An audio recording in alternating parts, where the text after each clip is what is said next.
प्रकृति का तांडव बनाम सुनामी लहरें। जी हाँ, मैं बात करूंगा आज सुनामी लहरों की, जो सन 2004 में बहुत ही प्रभावित किया इसने और पूरे संसार को उसने तार तार कर दिया। जी हाँ, जिस तरीके का तांडव हुआ, वो तांडव बहुत ही खतरनाक था, बहुत ही भयावह था, जिससे आज भी लोग उससे सफर कर रहे हैं और न जाने कितने लोगों की जानें चली गई और न जाने कितने लोग बेघर हो गए और समाज में उसका किस तरीके से इम्पैक्ट पड़ा, उस सभी को आज हम लोग जानेंगे। मैं मोहम्मद काशिफ उन सभी चीज़ों को आपको आज बताऊंगा, एक्सप्लेन करूंगा कि वो घटना कैसे घटी, क्या कारण रहा जिसकी वजह से इतनी खतरनाक सुनामी वेव्स आई और जिसने पूरे के पूरे 14 कंट्रियों को प्रभावित किया। तो चलिए स्टार्ट करते हैं हम आज की वीडियो के साथ। तो सबसे पहले हम लोग समझेंगे कि सुनामी ये शब्द कहाँ से लिया गया है, इसकी क्या मीनिंग है और सबसे पहले सुनामी कहाँ रिकॉर्ड किया गया था, और साथ ही साथ में वर्ल्ड सुनामी अवेयरनेस डे कब मनाया जाता है, इन सभी को हम लोग आज जानेंगे और चर्चा करेंगे। और जितना भी ये मैं बताने जा रहा हूँ, ये हमारा यूपीएससी और यूपी ट्रिपल एससी के जितने भी एस्पिरेंट्स हैं या जितने भी उनके स्टूडेंट्स हैं, उन सब के लिए ये बहुत ही इंपॉर्टेंट नॉलेज है, जो उनके कभी कभी उनके एग्जाम में और रीजनिंग वाले एग्जाम में भी पूछी जा सकती है। तो चलिए हम लोग स्टार्ट करते हैं। तो मैं आपको सबसे पहले बताना चाहूंगा कि जो शब्द हमारा सुनामी है या जिसको हम लोग सुनामी बोलते हैं, ये हमारा 19th सेंचुरी का वर्ड है। 19th सेंचुरी में इसको लिया गया था और जो ये हमारा जापान का वर्ड है, इसको हम लोग जापानीज वर्ल्ड भी के नाम से भी जाना जाता है, जिसका मतलब क्या होता है, जैसे कि TSU, देखिए मैंने यहाँ लिख रखा हुआ है TSU, सू जिसको बुलाएगा, सू का मतलब होता है हार्बर या पोर्ट, या हिंदी में इसको बंदरगाह के नाम से भी जाना जाता है। ठीक है। और जो हमारा सेकंड जो वर्ड इसमें जुड़ता है वो हमारा है नामी। सुनामी तो सू और नामी, नामी का मतलब होता है वेव, वेव का मतलब होता है लहरें। तो कहने का मतलब ये है कि पोर्ट या हार्बर और वेव से बन करके ये हमारा शब्द बना है मिल करके, जिसको हम लोग बोलते हैं सुनामी। ठीक है। तो जहां का जिसका मतलब होता है कि वेव्स, हाई वेव्स या हाई टाइड्स हम बोल सकते हैं, या पोर्ट या बंदरगाह में जो लहरें उठती हैं उसको हम लोग क्या बोलते हैं, सुनामी के वर्ड से नाम से जाना जाता है। ठीक। तो आगे बढ़ते हैं, हम लोग ये जानते हैं, सबसे पहले हम लोग जानेंगे कि ये हमारा शब्द जो था वो कहाँ से लिया गया था, ये तो मैंने आपको बता दिया। और साथ ही साथ में मैं आपको ये बताऊंगा कि ये जो हमारा वर्ड है ये सबसे पहले कहाँ यूज किया गया था। ठीक। तो मैं आपको बता दूं कि it was first use in Japan over 1000 year ago, लगभग 1000 साल पहले ये जापान में जो यूज किया गया था। It was point during the edu period में इसको यूज किया गया था 1603 से 1868 के टाइम पे। ठीक है। उसके बाद it was introduced to English user. अगर हम इंग्लिश यूजर की बात करें, इंग्लिश डिक्शनरी की बात करें, तो इसको इंग्लिश यूजर या इंग्लिश डिक्शनरी में इसको एज आर्टिकल तौर पे सितंबर 1896 में यूज किया गया था और नेशनल जियोग्राफिकल मैगजीन में इसको इशू किया गया था। तो ये बहुत इंपॉर्टेंट कंटेंट है, बहुत इंपॉर्टेंट क्वेश्चंस हैं जो कहीं ना कहीं आपकी चीजों में क्वेश्चंस में पूछे जा सकते हैं, आपके एग्जाम में पूछे जा सकते हैं। उसके बाद हमारा first tsunami recorded in 2000 BC of the coast of Syria. जो रिकॉर्डेड सुनामी है, जो रिकॉर्ड की गई है या रिकॉर्डेड सुनामी कह सकते हैं, वो हमारा 2000 BC में किया हुआ था हमारा कोस्ट ऑफ सीरिया में। ठीक है। उसके बाद हम आगे बढ़ते हैं कि हम जानेंगे कि वर्ल्ड सुनामी अवेयरनेस डे कब मनाया जाता है। तो वर्ल्ड सुनामी अवेयरनेस डे हमारा हर साल 5 नवंबर को सेलिब्रेट किया जाता है, मनाया जाता है। इसलिए मनाया जाता है ताकि लोगों को सुनामी के बारे में अवेयरनेस दी जा सके, उनको उसके बारे में जागरूक किया जा सके, और सुनामी के क्या क्या इम्पैक्ट हो सकते हैं और क्या कारण हो सकते हैं, ये सभी चीजें इनको आपको अवेयर करना और बताना। तो चलिए हम लोग समझते हैं कि 26 दिसंबर 2004 में क्या हुआ था। तो मैं आपको बता दूं कि 26 दिसंबर 2004 इंडोनेशिया, भारत और उससे जुड़े 14 देशों का इतिहास का सबसे भयावह सुबह थी, या उसको हम कह सकते हैं उसकी आपदा थी। बिल्कुल, उस दिन समुद्र में बहुत ही भयंकर तूफान आया। मैं आपको बता दूं कि हिंद महासागर के सबडक्शन जोन में 9.1 से 9.3 तीव्रता का भूकंप आया, जिसने एक बहुत बड़ी सुनामी लाई, जिसने आचा प्रांत के तटीय इलाकों के 800 किलोमीटर हिस्से को तबाह और बर्बाद कर दिया। बिल्कुल, और साथ साथ में 6 किलोमीटर अंदर तक जलमग्न भर गया, पूरा हो गया, जलमग्न हो गया, अभी समझ लीजिए इसी तरीके से, जिसने वर्ल्ड की, संसार की 14 देशों को प्रभावित किया। और उन 14 देशों में जो सबसे नंबर 1 का देश आता है, जो सबसे ज्यादा प्रभावित हुआ, वो इंडोनेशिया था। उसके बाद Sri Lanka, India, Thailand, Somalia, Maldives, Tanzania, Seychelles, Bangladesh, South Africa, Yemen, Kenya और म्यांमार, कुल मिलाकर के 14 देश से प्रभावित हुए। और 14 देशों में बहुत ही ज्यादा क्षतिपूर्ति हुई, क्षतिग्रस्त हुआ, जिससे कि जो आज भी समझ लीजिए कि पूरी तरीके से रिकवर नहीं हो पाया है।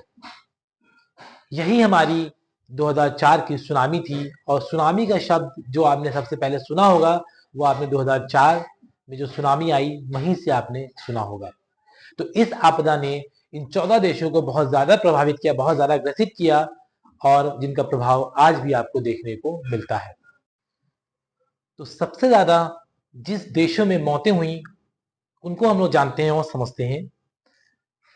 तो सबसे पहले हमारे इंडोनेशिया में, जैसे मैंने इससे पहले बताया कि इंडोनेशिया में सबसे ज्यादा भयानक हालात हुए, सबसे ज्यादा मौतें इंडोनेशिया में ही हुई, क्योंकि उसका जो ओरिजिन था वो इंडोनेशिया में ही था, जहाँ पे जो अर्थक्वेक आया था वो हमारा 7:58 और 53 सेकेंड पे वहां पर सुबह अराइज किया था। तो इंडोनेशिया में हमारा 1,67,540 एस्टिमेटेड डेथ्स थी, और लगभग 50,000 और उससे अबव लोग ऐसे थे जो मिसिंग थे, जो नहीं मिल पाए थे, और न जाने कितने लोग वहां पर होमलेस हो गए थे। सेकेंड बात करें तो श्रीलंका की, जहां पर 35,322 एस्टिमेटेड डेथ्स थी, और हजारों लोग वहां पर भी लापता थे, मिसिंग थे, जो जिनका कोई रिकॉर्ड नहीं है, और न जाने कितने लोगों के ही वहां पे घर बर्बाद हो चुके थे। साथ साथ में इंडिया की बात करें तो इंडिया में हमारे 16,269 एस्टिमेटेड डेथ्स थी, और उसके बाद थाईलैंड की बात करें तो वहां पर 8,222 एस्टिमेटेड डेथ्स जो रिकॉर्ड की गई थी। इसके साथ साथ बाकी जितने भी और भी देश थे, वहां पर भी बहुत लोगों की मौत हुई, और बहुत से लोग प्रभावित हुए, और बहुत से लोगों का तो पता ही नहीं चला कि वो कहाँ गए।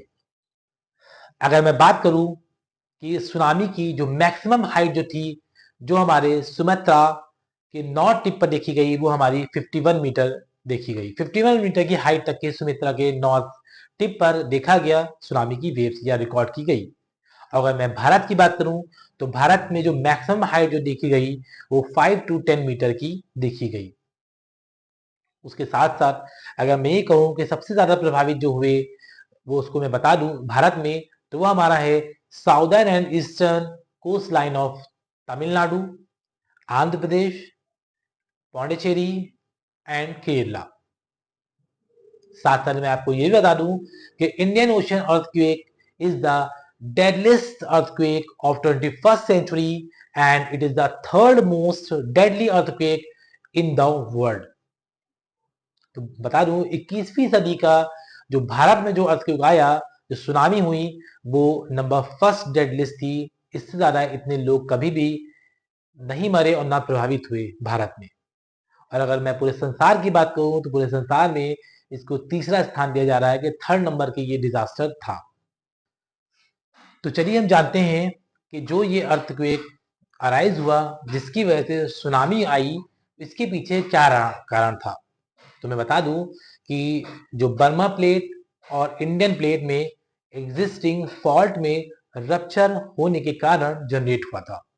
यह मैं आपको बता दूं कि भारतीय और ऑस्ट्रेलिया टेक्टोनिक प्लेटों के मिलने के स्थान पर 900 मील लंबी फॉल्ट लाइन टूट गई थी, जिसके कारण जो समुद्र का तल था, या जो हम कह सकते हैं सी लेवल जो था, वो बहुत तेजी से 40 मीटर तक के ऊपर वो अरोज हो गया, और जिसकी वजह से ये सुनामी जो वेव्स थी, वो लहरें अरोज हुई, और सुनामी का रूप उसने धारण किया।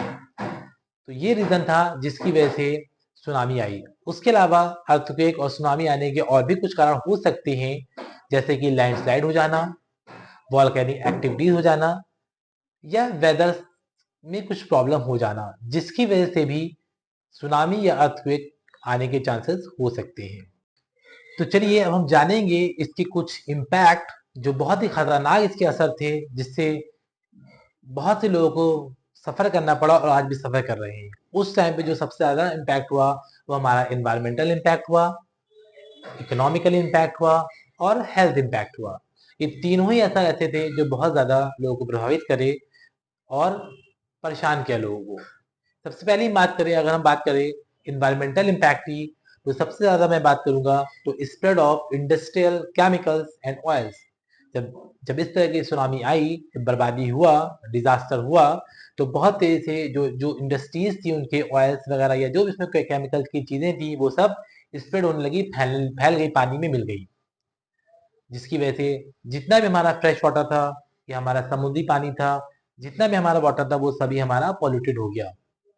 जितनी भी फ्रेश सप्लाई थी वो सभी हमारी कंटामिनेटेड एंड पॉइजनस हो गई। उसके बाद मैं बात करूं तो जितना भी हमारे फर्टाइल लैंड थे वो हमारे सब बैरन हो गए या इनफर्टाइल हो गए। क्यों हो गए? Due to the coated of salt on the ground, वो भी हमारा पॉइजनस हो गया, खराब हो गया। उसके अलावा प्लांट्स एंड एनिमल पे बहुत ज्यादा इनका इम्पैक्ट पड़ा। प्लांट्स एंड एनिमल भी हमारे बहुत ज्यादा बर्बाद हो गए, बहुत सारे एनिमल्स मर गए। Mangroves, coral reefs, coast wetland, इन सभी पे भी इसका बहुत ज्यादा निगेटिव इम्पैक्ट पड़ा। अब मैं बात करूंगा हमारे दूसरा नंबर इकोनॉमिकल इम्पैक्ट की। इकोनॉमिकल इम्पैक्ट ने भी लोगों को बहुत ज्यादा प्रभावित करा, जैसे कि हमारा loss of capital, property loss हुआ, इंफ्रास्ट्रक्चर लॉस हुआ, लोगों के ऑक्यूपेशन चले गए। और स्पेशली मैं बात करूं ऑक्यूपेशन में तो हम टूरिज्म की बात करेंगे और फिशिंग की बात करेंगे, जो बहुत ज्यादा बैडली इफेक्ट हुए। ठीक है।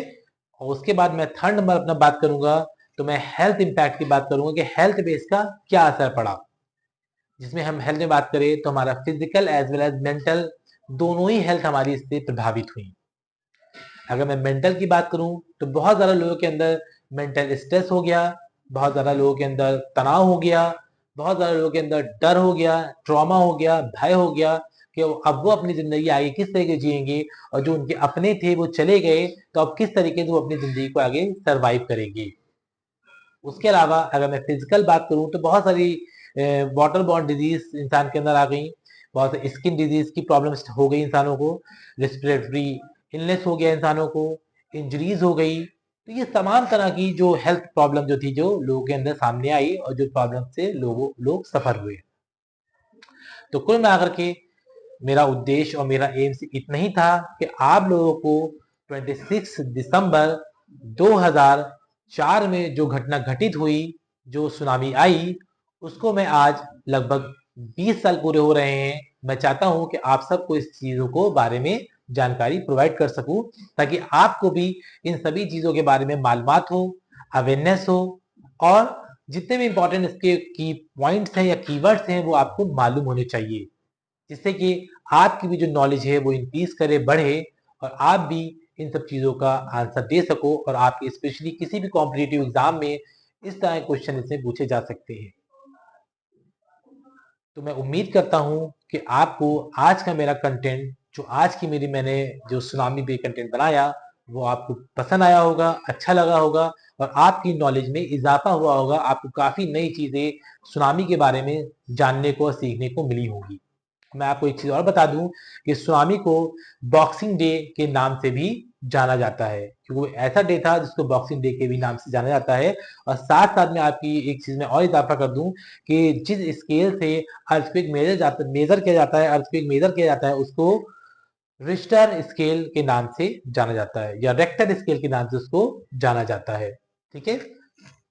तो कुल मिलाकर के ये इन्फॉर्मेशन सारी थी। अगर आपको मेरी वीडियो पसंद आई हो तो प्लीज इसको आप लाइक करें, सब्सक्राइब करें, और लोगों को शेयर करते रहे, ताकि इस तरह के इंफॉर्मेटिव वीडियोस, इस तरह के इंफॉर्मेटिव कंटेंट मैं आपको टाइमली प्रोवाइड कर सकूं और आपको आपके कॉम्पिटिटिव एग्जाम के लिए और समाज में रहने के लिए काबिल बना सकूं और आगे आपको बढ़ा सकूं। Thank you and keep watching.